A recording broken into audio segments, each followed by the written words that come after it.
গোটা রসুন, চুই ঝাল এবং আলু দিয়ে এরকম মাংস কার পছন্দ? আসসালামু আলাইকুম।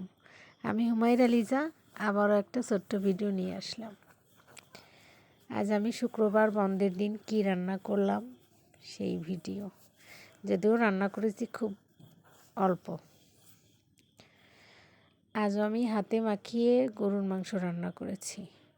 সঙ্গে ছিল চুই ঝাল, গোটা রসুন এবং আমার মেয়ে এবং মেয়ের বাবার খুব আলু পছন্দ, তাই আলু শেষ পর্যায়ে আলু দিয়েছি।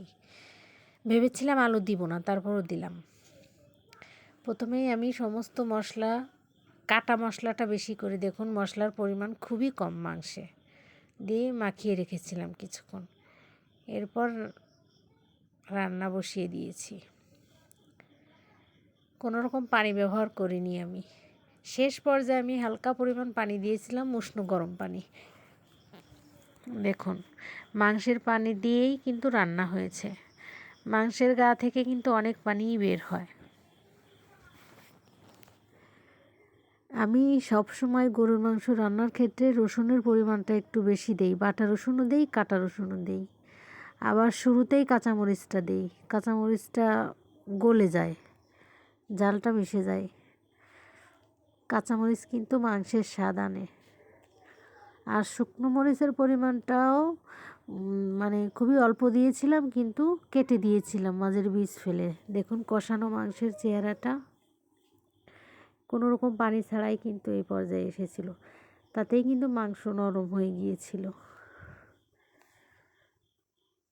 যাই হোক, আমি আজকে মাংস ছাড়াও এখানে দেখুন চুই ঝাল এবং রসুন কেটে রেখেছি, এটা দিয়ে দিব তাই কষানো মাংসর মধ্যে। মাংস ছাড়াও আমি কি করেছি, পটল ভাজি করেছি এবং গতকালের যে ডালটা ছিল, আজকে ডাল রান্না করিনি, ডাল ছিল অনেকখানি, ডাল ছিল, সেই ডালটা আবারও একটু পানি দিয়ে গরম করে নিয়েছিলাম। একদম রান্নার শেষের দিকে, আপনার 3 ভাগের 2 ভাগ যখন রান্না হয়ে যাবে লাস্ট পর্যায়ে, কারণ চুই ঝাল এবং রসুন কিন্তু বেশি সময় নেয় না, নরম হয়ে যায়। আবার এই মাংসটা যখন পরবর্তীতে আমরা গরম করি, সেই ক্ষেত্রে দেখা যায় যে চুই ঝাল বা রসুন অনেক নরম হয়ে গিয়েছে। মাংসে একটু পানি দিয়ে দিয়েছিলাম, একদম লাস্টে বললাম এই যে ডালটা একটু পানি দিয়ে গরম করতেছি। মাঝে পটল ভাজি করে নিয়েছি।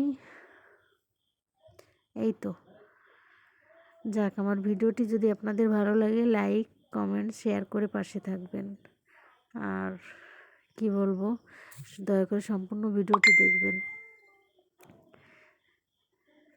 আসসালামু আলাইকুম।